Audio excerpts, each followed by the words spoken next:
तो आज के नई वीडियो में आप सभी को स्वागत है। तो आज हम लोग इस वीडियो में करने वाले हैं क्लास 12th का ज्योग्राफी, जो हमारा भूगोल है, इसका मोस्ट इंपॉर्टेंट ऑब्जेक्टिव प्रश्न है, जो काफी सारे इंपॉर्टेंट प्रश्न हैं। जो हम लोग का फाइनल एग्जाम जो है फरवरी में, बोर्ड एग्जाम, उसमें काफी सारे प्रश्न यहां से देखने के लिए मिलेंगे, क्योंकि इस वीडियो में जो है प्रीवियस ईयर प्रश्नों को सबसे ज्यादा करवाया गया है, क्योंकि प्रीवियस ईयर प्रश्न जो है वह बोर्ड एग्जाम ज्यादा बार रिपीट करता है। बहुत से प्रीवियस ईयर प्रश्न बोर्ड एग्जाम में पूछे जाते हैं, तो आप लोग जो है ये प्रीवियस ईयर प्रश्न को भी देख लीजिए। और इसमें 35 प्रश्न मैं करवाऊंगा, जिसमें आप लोग को एकदम 35 में 35 प्रश्न को सही उत्तर देना है, ठीक है। और आप लोग सारे प्रश्न का आंसर करते चलिएगा और लास्ट में कॉमेंट में बताइएगा कि आप लोग जो है 35 प्रश्न में कितने प्रश्न को सही किए हैं, ठीक है। तो हम लोग ज्यादा समय नहीं लेंगे और चलिए करते हैं हम लोग स्टार्ट और करते हैं मोस्ट भी ऑब्जेक्टिव प्रश्न, जो काफी सारे इंपॉर्टेंट प्रश्न है, और आप लोग जो है सारे प्रश्न का आंसर भी करते चलिएगा, ठीक है। और दिखते हैं कि कितने बच्चे का जो आंसर है वह 35 में 35 आता है, ठीक है। तो यहां पे पहला नंबर प्रश्न दिया गया, क्या करा है कि नहर कटिया खनिज तेल क्षेत्र अवस्थित है। बताइए तो नहर कटिया खनिज तेल जो है वह क्षेत्र जो है वह कहां अवस्थित है, किस राज्य में है, यह प्रश्न यहाँ पे कह रहा है। यह प्रश्न जो बोर्ड एग्जाम में पूछा गया प्रश्न है, प्रीवियस ईयर प्रश्न है, तो आप लोग सारे प्रश्न का आंसर करते चलेगा। देखते हैं कितने बच्चे जो है वह 35 में 35 प्रश्न का आंसर देते हैं। तो क्या हो जाएगा, नहर कटिया खनिज तेल क्षेत्र जो है कहां अवस्थित है, तो वो बाबू असम में है। कहां है, असम में। मैं ऑप्शन को नहीं पढ़ूंगा, आप लोग सारे ऑप्शन को देखते चलिएगा, ठीक है। कहां है, असम में, याद भी रखिएगा। तो यहां पे पहला नंबर प्रश्न का आंसर क्या हो जाएगा, ऑप्शन नंबर बी। चलिए तो फिर यहां पे देख लीजिए, दूसरा नंबर प्रश्न दिया गया, क्या करा है कि निम्नलिखित में कौन तृतीय के क्रियाकलाप है। बताइए तो क्या करा है यहाँ पे कि निम्नलिखित में यहाँ पे कौन है जो तृतीय क्षेत्र का क्रियाकलाप है, बताइए आप लोग। और आप लोग पढ़े होंगे प्रथम क्षेत्र, द्वितीय क्षेत्र और तृतीय क्षेत्र, ठीक है। तो यहाँ पे देख लीजिए ऑप्शन ए में कह रहा है खेती। खेती जो है बाबू ये प्रथम क्षेत्र में आता है। फिर बुनाई भी जो है ये भी प्रथम क्षेत्र में आता है, और आखेट भी जो है ये भी प्रथम क्षेत्र में आता है। लेकिन जो तृतीय क्षेत्र में आता है वह है व्यापार। व्यापार, बैंकिंग हो गया, बीमा हो गया, ये सारे जो है वह तृतीय क्षेत्र में आते हैं, याद रखेगा। तो यहाँ पे दूसरा नंबर प्रश्न का आंसर क्या होगा, ऑप्शन नंबर बी। अगला प्रश्न यहाँ पे तीसरा नंबर क्या करा कि निम्नलिखित में कौन द्वितीय क्रियाकलाप नहीं है। यहाँ पे प्रश्न करा कि कौन है जो द्वितीय क्रियाकलाप नहीं है, मतलब दूसरा क्षेत्र का नहीं है। तो आप लोग यहाँ पे ऑप्शन में देख रहे होंगे, जो मछली पकड़ना है, मछली पालन जो होता है वह प्रथम क्षेत्र में आता है। किस क्षेत्र में आता है, प्रथम क्षेत्र में। तो ये है जो ये द्वितीय क्रियाकलाप नहीं है, यहाँ पे नहीं पूछ रहा है, ठीक है। आप लोग अच्छे से प्रश्न को पढ़कर आंसर कीजिएगा, ठीक है। बाकी जो ये तीनों है, लौह प्रगलन और वस्त्र निर्माण और टोकरी बनाना, ये सारे जो है वह द्वितीय क्रियाकलाप है। ये सारे बातें याद रखिएगा, काफी सारे इंपॉर्टेंट प्रश्न हैं इस वीडियो में, तो आप लोग अंत तक बने रहिए, ठीक है। तो यहाँ पे तीसरा नंबर प्रश्न का आंसर क्या होगा, ऑप्शन नंबर ए। चलिए तो चौथा नंबर प्रश्न, यहाँ पे 4 नंबर प्रश्न क्या करा कि भारत में वायु परिवहन सेवा की शुरुआत हुई। बताइए तो भारत में जो वायु परिवहन सेवा की जो शुरुआत हुई थी वह कब हुई थी। और अगर आप लोग 35 प्रश्न, अगर 30 प्रश्न को यहाँ सही कर लेते हैं अगर, तो आप लोग को वहाँ जो है काफी सारे प्रश्न देखने के लिए इस वीडियो से मिलेगा आप लोग को बोर्ड एग्जाम में, जो आप लोग का फाइनल एग्जाम जो फरवरी में है। तो आप लोग जरूर कमेंट में बताइएगा कि आप लोग जो है वह 35 प्रश्न में 30 सही कर पाते हैं कि नहीं, ठीक है। और देखते हैं कितने बच्चा 35 में 35 सही कर पाता है, ठीक है। तो भारत में वायु परिवहन सेवा की शुरुआत कब हुई थी, ये बहुत ही इंपॉर्टेंट प्रश्न है। बताइए तो जो भारत में वायु परिवहन सेवा की जो शुरुआत हुई थी वह कब हुई थी बाबू, तो 1935 में हुई थी। कब, 1935 में, याद रखिएगा। तो यहाँ पे 4 नंबर प्रश्न का आंसर हो जाएगा ऑप्शन नंबर डी। चलिए तो फिर यहाँ पे अगला प्रश्न क्या करा है, 5वां नंबर की निम्नलिखित में से सर्वाधिक प्रदूषित नदी कौन है। क्या करा कि जो सबसे ज्यादा जो प्रदूषण वाला नदी है, प्रदूषित नदी है, वह इनमें कौन नदी है, बताइए आप लोग। यहाँ पे नदी का नाम दिया गया है, आप लोग ये प्रश्न जो है बोर्ड एग्जाम में पूछा गया प्रश्न है, और आप लोग को इस वीडियो में प्रीवियस ईयर भी प्रश्न करवा रहे हैं, ठीक है। तो बताइए तो जल्दी से 5वां नंबर प्रश्न का आंसर कि निम्नलिखित में से सर्वाधिक प्रदूषित नदी जो है वह कौन है बाबू, तो वह है यमुना नदी। कौन सी नदी है, यमुना नदी है, याद रखिएगा। यह प्रश्न बार बार पूछ रहा है बोर्ड एग्जाम में। तो यहां पे राइट आंसर हो जाएगा ऑप्शन नंबर बी। और जैसे कि मैं आप लोग को बताया भी था कि आप लोग को जो जनवरी है, जनवरी में सिर्फ ही सिर्फ ऑब्जेक्टिव चलेगा। एक भी ऑब्जेक्टिव प्रश्न बोर्ड एग्जाम में छूटना नहीं चाहिए, क्योंकि ऑब्जेक्टिव जो है वो प्लस पॉइंट नंबर बढ़ाता है। आप लोग ऑब्जेक्टिव को सही कर पाएंगे तो आप लोग को अच्छे मार्क्स आ जाएगा, ठीक है। तो मैं आप लोग को एकदम जनवरी में जितना भी प्रश्न होगा सारे प्रश्न निचोड़ करवा दूंगा ऑब्जेक्टिव का, सारे सब्जेक्ट का। तो आप लोग जो है इस चैनल से नहीं जुड़े हैं तो आप लोग जल्दी से इस चैनल से जुड़ जाइए, और वीडियो पसंद हो तो वीडियो को लाइक कीजिए और शेयर कीजिए। तो यहाँ पे 6ठा नंबर प्रश्न क्या करें आप लोग को कि हीराकुंड हीराकुंड परियोजना है, बताइए तो हीराकुंड जो परियोजना है वह किस राज्य में है, बताइए तो किस राज्य में हीराकुंड परियोजना है? तो वह है बाबू कहाँ, उड़ीसा में है। तो यहाँ पे क्या हो जाएगा right answer, option number A. फिर अगला प्रश्न यहाँ पे क्या करा है, 7वां नंबर के निम्न में से कौन दक्षिणी भारत की नदी है? बताइए तो निम्न में से कौन जो है वह दक्षिणी भारत की नदी है? बताइए आप लोग को काफी सारे प्रश्न यहाँ पे प्रीवियस ईयर देखने के लिए मिल रहा होगा, जो बोर्ड एग्जाम में बहुत बार पूछा गया है। ठीक है, तो निम्न में से कौन दक्षिणी भारत की नदी है? तो दक्षिणी भारत की नदी कौन सी है बाबू? तो कृष्ण नदी है। आप लोग सारे प्रश्न का आंसर करते चलिएगा। ठीक है, कौन सी नदी है? कृष्ण नदी है दक्षिण भारत की नदी, याद रखिएगा। तो यहाँ पे आंसर हो जाएगा ऑप्शन नंबर डी। चलिए तो फिर आप लोग देख लीजिए यहाँ पे 8वां नंबर प्रश्न, क्या करा कि भारत में वायु परिवहन किस वर्ष शुरू हुआ था? बताइए तो भारत में जो वायु परिवहन हुआ था वह कब हुआ था, कब से शुरू हुआ था वायु परिवहन? बताइए आप लोग, बहुत ही इंपॉर्टेंट प्रश्न है बाबू। आप लोग एकदम इस वीडियो को अंत तक अगर देख लेते हैं तो काफी सारे प्रश्न जो है इंपॉर्टेंट हैं। ठीक है, तो भारत में वायु परिवहन किस वर्ष शुरू हुआ था? तो वह हुआ था 1911 में। कब हुआ था? 1911 में हुआ था। आप लोग को पता होगा, तो यहाँ पे राइट आंसर हो जाएगा ऑप्शन नंबर ए। चलिए तो फिर यहां पे देख लीजिए 9वां नंबर प्रश्न, क्या करा कि भारत में पूर्ण जनगणना पहली बार कब हुई थी? बताइए तो भारत में जो सबसे आगे जो पूर्ण जनगणना हुआ था वह पहली बार जो हुआ था वह कब हुआ था?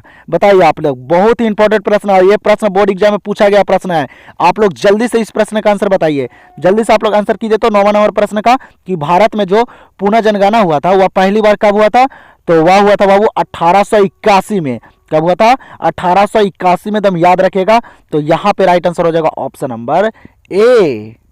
तो आप लोग के इतना ऑब्जेक्टिव का कवर करवा दूंगा ना कि आप लोग को एक भी प्रश्न बोर्ड एग्जाम में छूट कर नहीं आएगा। ठीक है, एक भी प्रश्न नहीं छूटेगा। 2025 के दम बोर्ड एग्जाम में दम तहलका मचा देना है बाबू। दम 2025 में जो फरवरी में जो एग्जाम है हमारा फाइनल, उसमें दम तहलका मचा देना है। एक भी प्रश्न छूटना नहीं चाहिए कोई भी सब्जेक्ट का। ठीक है, तो यहाँ पे 10वां नंबर प्रश्न क्या कर रहा है, मंगलौर पतन स्थित है। बताइए तो मंगलौर पतन जो है वह किस राज्य में है? तो मंगलौर पतन जो है बाबू वह कर्नाटका में है। कहाँ है? कर्नाटका में। तो यहाँ पे 10 नंबर प्रश्न का आंसर क्या होगा? Option number B. चलिए तो फिर यहां पे देख लीजिए अगला प्रश्न 11 नंबर, क्या करा कि शहरी धूम्र कोहरा किस प्रदूषण से संबंधित है? क्या करा कि शहरी धूम्र कोहरा जो है वह किस प्रदूषण से संबंधित है? बताइए आप लोग, वायु प्रदूषण से है कि मृदा प्रदूषण से है कि ध्वनि प्रदूषण से है कि जल प्रदूषण से है? शहरी धूम्र कोहरा जो है बाबू वह किस प्रदूषण से संबंधित है? तो वह है वायु प्रदूषण से। किस प्रदूषण से? वायु प्रदूषण से, याद रखेगा। तो यहां पे 11 नंबर प्रश्न का आंसर क्या होगा? Option number A. चलिए तो फिर यहाँ पे प्रश्न को देख लीजिए। आप लोग के लिए एक प्रश्न मैं दे रहा हूं। ठीक है, ये 12 नंबर प्रश्न जो है, क्या करा कि विश्व व्यापार संगठन का मुख्यालय जो है वह कहाँ है? और देखते हैं कि आप लोग का जो तैयारी है वह कितना बढ़िया है, आप लोग कितना बढ़िया से तैयारी किए हैं।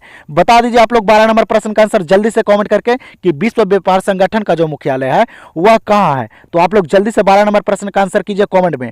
ठीक है, मैं देखता हूं कि कितने बच्चे का राइट आंसर आते हैं कि विश्व व्यापार संगठन का मुख्यालय जो है वह कहाँ है। और ये भी आप लोग बताइएगा कि विश्व व्यापार संगठन का जो स्थापना हुआ था WTO का वह कब हुआ था। ठीक है, तो आप लोग ये 2 प्रश्न का आंसर जल्दी से कमेंट बॉक्स में बता दीजिए, तो मुझे पता चलेगा कि हाँ आप लोग का जो है वह सारे प्रश्न क्लियर हैं और अच्छे तरीके से पता है। ठीक है, तो हम लोग देखते हैं अगला प्रश्न को।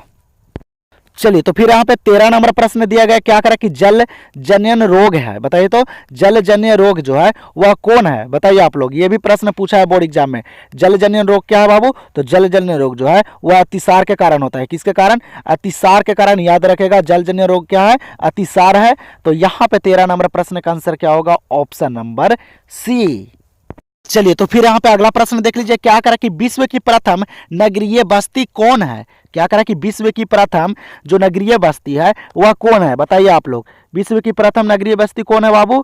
तो वो है लंदन। याद रखेगा, कौन सी? लंदन है। तो यहाँ पे आंसर हो जाएगा ऑप्शन नंबर बी। चलिए तो फिर यहाँ पे 15 नंबर प्रश्न को देख लीजिए, क्या करा है कि सलेम इस्पात उद्योग है। बताइए तो सलेम इस्पात उद्योग जो है वह कहाँ है? बताइए, बहुत इंपॉर्टेंट प्रश्न है, 15 नंबर प्रश्न है। ये भी बोर्ड एग्जाम में पूछा गया प्रश्न है और प्रीवियस ईयर प्रश्न इसलिए करवा रहा हूँ कि बोर्ड एग्जाम जो है वह प्रीवियस ईयर प्रश्न को रिपीट करता है। ठीक है, तो सलेम इस्पात उद्योग जो है वह कहाँ है बाबू? तो वह तमिलनाडु में है। कहाँ है? तमिलनाडु में है, याद रखेगा। तो यहाँ पे राइट आंसर हो जाएगा ऑप्शन नंबर ए। और वीडियो पसंद आ रहा हो तो वीडियो को आप लोग एक बार लाइक जरूर कर दीजिए। ठीक है, आप लोग लाइक नहीं करते हैं, आप लोग लाइक कर दीजिए और शेयर कर दीजिए। और आप लोग के लिए अगले वीडियो में मैं हिंदी का इंपॉर्टेंट प्रश्न करवाऊंगा। ठीक है, तो आप लोग इस चैनल से भी जुड़ जाइए। चलिए तो अगला प्रश्न यहाँ पे 16 नंबर क्या करा कि चैनल टनल जोड़ता है। बताइए तो चैनल टनल जो है वह किसको जोड़ता है? तो चैनल टनल जो है, याद रखेगा, चैनल टनल जो है वह पेरिस और लंदन को जोड़ता है। किसको जोड़ता है? पेरिस और लंदन को जोड़ता है, याद रखेगा यहाँ पर ही। तो यहाँ पे 16 नंबर प्रश्न क्या क्या हो जाएगा आंसर? Option number C. चलिए तो फिर यहाँ पे देख लीजिए 17 नंबर प्रश्न क्या करा है कि परमाणु ऊर्जा आयोग की स्थापना कब हुई थी?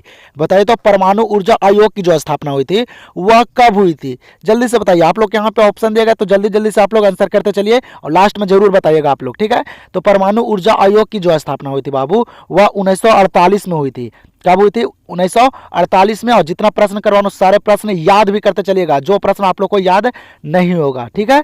तो यहाँ पे राइट आंसर हो जाएगा ऑप्शन नंबर ए। और आप लोग का जो बोर्ड परीक्षा है वह बहुत ही नजदीक आ चुका है, ठीक है। आप लोग के पास ज्यादा समय नहीं है, अब ज्यादा से ज्यादा 1 महीना बचा हुआ है जो जनवरी है हमारा। और आप लोग जो है इस महीना में दम पूरे अच्छे तरीके से तैयारी कीजिए, दम पूरे दम जी जान लगा दीजिए कि दम अच्छे मार्क्स वाले आप लोग को 1 ही महीना जो है वो आप लोग का रिजल्ट बतलाएगा। तो बाबू आप लोग जो है सारे चीज छोड़ दीजिए, पर्व त्योहार पर साल मनाइएगा आप लोग, लेकिन इन साल जो है आप लोग एकदम अच्छे तरीके से तैयारी कर लीजिए। मात्र 1 मंथ जो अच्छा रिजल्ट आ जाए आप लोग का, ठीक है। तो यहाँ पे प्रश्न 18 नंबर क्या करा है कि आसियान का मुख्यालय कहाँ है? बताइए तो आसियान का जो मुख्यालय है वह कहाँ है? बताइए आप लोग, ये भी इंपॉर्टेंट प्रश्न है, बोर्ड एग्जाम में पूछा गया प्रश्न है। तो आसियान का जो मुख्यालय है वह कहाँ है बाबू? जकार्ता में है। कहाँ है? जकार्ता में है। तो यहाँ पे 18 नंबर प्रश्न का आंसर हो जाएगा ऑप्शन नंबर ए। चलिए तो फिर यहाँ पे देख लीजिए 19 नंबर प्रश्न क्या करा कि नाफ्टा प्रादेशिक समूह का संबंध है। बताइए तो नाफ्टा प्रादेशिक समूह का संबंध जो है वह किससे से है? बताइए आप लोग, यहाँ पे देश दिया गया है, जल्दी से बताइए। नाफ्टा प्रादेशिक समूह का संबंध जो है वह किससे है बाबू? तो उत्तरी अमेरिका से है। आप लोग को पता होगा कहाँ से है? उत्तरी अमेरिका से है। तो यहाँ पे आंसर क्या होगा? Option number A. चलिए तो फिर यहाँ पे 20 नंबर प्रश्न हम लोग को दिया गया, क्या करा कि सड़क के सहारे किस प्रतिरूप की बस्ती मिलती है? बताइए तो सड़क के सहारे किस प्रतिरूप की बस्ती मिलती है? बताइए आप लोग, यहाँ पे ऑप्शन देगा, जल्दी से आप लोग बताइए। सारे प्रश्न इंपॉर्टेंट है बाबू, सारे वीवीआई प्रश्न हैं। बताइए तो सड़क के सहारे किस प्रतिरूप की बस्ती मिलती है? तो रेखीय। किसकी? किस प्रतिरूप की बस्ती मिलती है? तो रेखीय। तो यहाँ पे राइट आंसर हो जाएगा ऑप्शन नंबर बी। चलिए तो 21 नंबर प्रश्न क्या करा है कि डोवर पतन कहाँ है? बताइए तो डोवर पतन जो है वह कहाँ है बाबू? बताइए आप लोग, किस देश में डोवर पतन है? तो डोवर पतन जो है वह इंग्लैंड में है। कहाँ है डोवर पतन? इंग्लैंड में है, याद रखिएगा। तो यहाँ पे 21 नंबर प्रश्न का राइट आंसर हो जाएगा ऑप्शन नंबर ए। चलिए तो फिर यहाँ पे अगला प्रश्न को देख लीजिए, क्या करा कि राउरकेला इस्पात संयंत्र अवस्थित है? बताइए तो राउरकेला इस्पात जो संयंत्र जो अवस्थित है वह कहाँ अवस्थित है? किस राज्य में है? तो ये राउरकेला जो इस्पात यंत्र जो है वह उड़ीसा में है। कहाँ है बाबू? उड़ीसा में है, ये आप लोग को पता होगा। तो यहाँ पे राइट आंसर हो जाएगा ऑप्शन नंबर सी। चलिए तो फिर यहाँ पे अगला प्रश्न को देख लीजिए, 23 नंबर प्रश्न क्या करा है कि कोचीन पतन अवस्थित है? बताइए तो कोचीन पतन जो है वह कहाँ है? और ये प्रश्न बोर्ड एग्जाम में पूछा गया प्रश्न है, ये प्रीवियस ईयर प्रश्न है। तो जल्दी से आप लोग बताइए 23 नंबर प्रश्न की कोचीन पतन जो है वह कहाँ है? तो कोचीन पतन जो है बाबू वह केरल में है। कहाँ है? केरल में है, याद रखेगा, बहुत ही इंपॉर्टेंट प्रश्न है। तो यहाँ पे राइट आंसर हो जाएगा ऑप्शन नंबर सी। और आप लोग अभी तक टेलीग्राम चैनल को ज्वाइन नहीं किए तो जाइए टेलीग्राम भी चैनल को ज्वाइन कीजिए। यहाँ पे डिस्क्रिप्शन में लिंक दिया गया है, वहाँ पे मॉडल पेपर का आप लोग को पीडीएफ डाल दिए हैं और आप लोग जाइए वहाँ से मॉडल पेपर को कंप्लीट कर लीजिए। बाकी जितना भी ऑब्जेक्टिव प्रश्न वीवीआई प्रश्न होगा, जो बोर्ड एग्जाम से रिलेटेड प्रश्न रहेगा, वो मैं यहाँ पे करवाऊंगा, ठीक है। आप लोग के लिए एकदम सारे प्रश्न एकदम करवा दूंगा कि एक भी प्रश्न बोर्ड एग्जाम में छूटे नहीं, ठीक है। तो आप लोग इस चैनल से सिर्फ बने रहिए और वीडियो पसंद रहेगा बाबू वीडियो को लाइक कर दीजिए और शेयर कर दीजिए, ठीक है। तो यहाँ पे 24 नंबर प्रश्न क्या करा है? धारावी मलिन बस्ती स्थित है। बताइए तो क्या करा है कि धारावी मलिन बस्ती जो है वह कहाँ स्थित है? किस राज्य में है धारावी मलिन बस्ती? तो ये है मुंबई में, याद रखेगा। धारावी मलिन बस्ती जो है वह कहाँ है? तो मुंबई में है। तो यहाँ पे 24 नंबर प्रश्न का आंसर हो जाएगा ऑप्शन नंबर बी। अगला प्रश्न यहाँ पे 25 नंबर दिया गया है, क्या कर रहा है कि अंगूर की खेती संबंधित है? बताइए तो अंगूर की जो खेती है वह किससे संबंधित है? आप लोग यहाँ पे ऑप्शन देगा, आप लोग ऑप्शन को पढ़ के अच्छे तरीके से आंसर कीजिएगा, ठीक है। तो अंगूर की खेती जो संबंधित है वह किससे संबंधित है बाबू? भूमध्य सागरीय क्षेत्र से संबंधित है। किससे है अंगूर की खेती संबंधित? तो भूमध्य सागरीय क्षेत्र से, याद रखेगा। तो यहाँ पे राइट आंसर हो जाएगा 25 नंबर का ऑप्शन नंबर सी। चलिए तो फिर यहाँ पे 26 नंबर प्रश्न देगा, क्या करा है कि 2011 की जनगणना के अनुसार भारत की जनसंख्या थी। बहुत ही भिविया प्रश्न है बाबू। 2011 की जनगणना के अनुसार भारत की जनसंख्या क्या थी। अब आप लोग एकदम इसको भिविया लगा लीजिए एकदम, ये बहुत इंपॉर्टेंट प्रश्न है। ये पूछा गया बोर्ड एग्जाम में कि 2011 की जनगणना के अनुसार भारत की जो जनसंख्या थी वह कितना थी। तो भारत की जो जनसंख्या थी बाबू वह 121 करोड़ थी 2011 के जनगणना के अनुसार। कितनी थी तो 121 करोड़ थी। तो यहाँ पे राइट आंसर हो जाएगा ऑप्शन नंबर ए। इस वीडियो में सारे प्रश्न इंपॉर्टेंट है, सारे प्रश्न को आप लोग एकदम करके जाइएगा, ठीक है। तो 27वां प्रश्न क्या करा कि भारत में प्रथम नाभिकीय ऊर्जा परियोजना स्थापित की गई थी। बताइए तो भारत में जो सबसे पहले नाभिकीय ऊर्जा परियोजना जो स्थापित की गई थी वह कहाँ की गई थी। तो वह तारापुर में की गई थी। कहाँ की गई थी, तारापुर में की गई थी। याद रखेगा पहला नाभिकीय ऊर्जा परियोजना जो स्थापित की गई थी वह तारापुर में की गई थी। तो यहाँ पे राइट आंसर हो जाएगा ऑप्शन नंबर बी। चलिए तो फिर यहाँ पे देख लीजिए 28 नंबर प्रश्न क्या करा कि नीति आयोग की स्थापना कब हुई। बताइए तो नीति आयोग की जो स्थापना हुई थी वह कब हुई थी, जल्दी से बताइए। आप लोग यहाँ पे ऑप्शन देगा तो आप लोग जल्दी जल्दी से ऑप्शन को पढ़िए और अपना आंसर कीजिए, ठीक है। और लास्ट में जरूर कमेंट में बताइएगा कि आप लोग जो है वह 35 प्रश्न में कितने प्रश्न को सही कर पाए हैं, ठीक है। उससे पता चल जाएगा कि आप लोग का जो तैयारी है वह किस प्रकार है। अब ज़्यादा समय भी नहीं है। तो नीति आयोग की स्थापना कब की गई थी तो वह 2015 में की गई थी। कब, 2015 में। याद रखेगा। तो यहाँ पे राइट आंसर हो जाएगा ऑप्शन नंबर डी। चलिए तो फिर यहाँ पे देख लीजिए अगला प्रश्न क्या करा है 29 नंबर कि पोर्ट सैयद कहाँ है। बताइए तो पोर्ट सैयद जो है वह कहाँ है बाबू। तो पोर्ट सैयद जो है वह मिस्र में है। कहाँ है, मिस्र में है। याद रखेगा पोर्ट सैयद कहाँ है, मिस्र में है। तो यहाँ पे आंसर हो जाएगा ऑप्शन नंबर बी। चलिए तो अगला प्रश्न यहाँ पे 30 नंबर प्रश्न को देख लीजिए क्या करा कि भिलाई किस वर्ग का है। बताइए तो क्या करा कि भिलाई जो है वह किस वर्ग का है। बताइए आप लोग, बहुत ही अच्छा प्रश्न है। बताइए भिलाई जो है वह किस वर्ग का है बाबू। तो यह औद्योगिक नगर का है। भिलाई किस वर्ग का है तो औद्योगिक नगर का। याद रखेगा। तो यहाँ पे राइट आंसर हो जाएगा ऑप्शन नंबर ए। 31 नंबर प्रश्न को देख लीजिए क्या करा कि गेट लेक्स जलमार्ग किस महादेश से संबंधित है। क्या करा है कि गेट लेक्स जलमार्ग जो है वह किस महादेश से संबंधित है। तो गेट लेक्स जलमार्ग जो है बाबू वह किस महादेश से संबंधित है तो वह उत्तरी अमेरिका से है।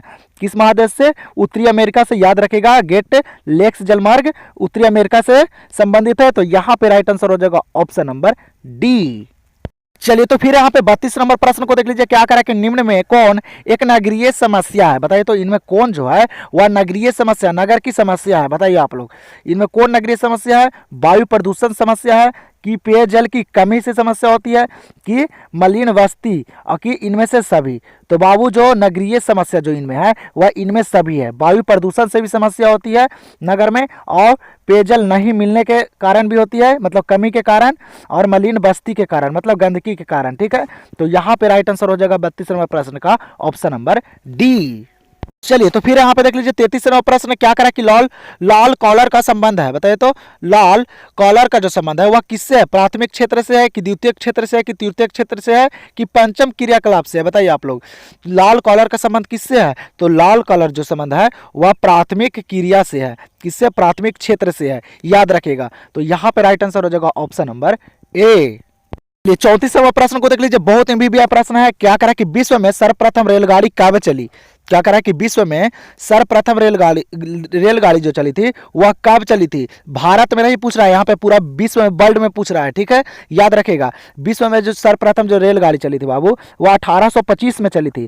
कब, 1825 में। याद रखेगा। और अगर भारत में पूछे तो भारत में 1853 में चला था रेलगाड़ी। याद रखेगा ये दोनों बातें। लेकिन यहाँ पे 34 नंबर प्रश्न का आंसर क्या होगा, ऑप्शन नंबर ए। विश्व में सर्वप्रथम रेलगाड़ी कब चली थी तो 1825 में। चलिए तो हम लोग के यहाँ पे 35 नंबर प्रश्न दिया गया है। क्या करा कि निम्नलिखित में से कौन रेशेदार फसल है। क्या करा है कि इनमें कौन जो है वह रेशेदार फसल है। बताइए रेशेदार फसल कौन है इनमें। ये भी प्रश्न पूछा गया है बोर्ड एग्जाम में। आप लोग जल्दी से आंसर कीजिए इसका। 35 नंबर प्रश्न का जल्दी से बताइए तो कि निम्नलिखित में कौन जो है वह रेशेदार फसल है। तो रेशेदार फसल जो इनमें है बाबू वह कपास है। कौन है, कपास जो है वह रेशेदार फसल है। तो यहाँ पे 35 नंबर प्रश्न का आंसर क्या हो जाएगा, ऑप्शन नंबर डी। और आप लोग जल्दी से कमेंट करके बता दीजिए तो कि आप लोग जो है वह 35 प्रश्न में कितने प्रश्न को सही कर पाए हैं। 35 में 35 कितने बच्चे सही किए हैं और 35 में 30 कितने बच्चे का हैं। जिसके बाद 35 में 30 के बीच में रहेगा उसका बहुत ही बढ़िया है, ठीक है। और आप लोग को यहाँ से कई सारे प्रश्न देखने के लिए मिलेगा बोर्ड एग्जाम में। इस वीडियो में जितना भी प्रश्न करवाए सारे प्रश्न इंपॉर्टेंट प्रश्न है, प्रीवियस ईयर प्रश्न है, ठीक है। तो आप लोग इस वीडियो को एक से दो बार देख लीजिएगा, अच्छे तरीके से सारे प्रश्न को याद कर लीजिए कि आप लोग को बोर्ड एग्जाम में कोई भी समस्या नहीं आए। और मैं आप लोग को पूरा जनवरी ऑब्जेक्टिव सारे सब्जेक्ट का क्लियर कर दूंगा, एक भी ऑब्जेक्टिव बोर्ड एग्जाम में छूटना नहीं चाहिए, ठीक है। और आप लोग एकदम 2025 के एग्जाम में एकदम तहलका मचा दीजिए, अच्छे मार्क्स आइए। तो हम लोग मिलते हैं अब नेक्स्ट वीडियो में। और वीडियो पसंद आया तो वीडियो को आप लोग लाइक कीजिए, और चैनल से नहीं जुड़े तो चैनल से जुड़ जाइए और वीडियो को शेयर कर दीजिए, ठीक है। तो हम लोग मिलते हैं अब अगले वीडियो में।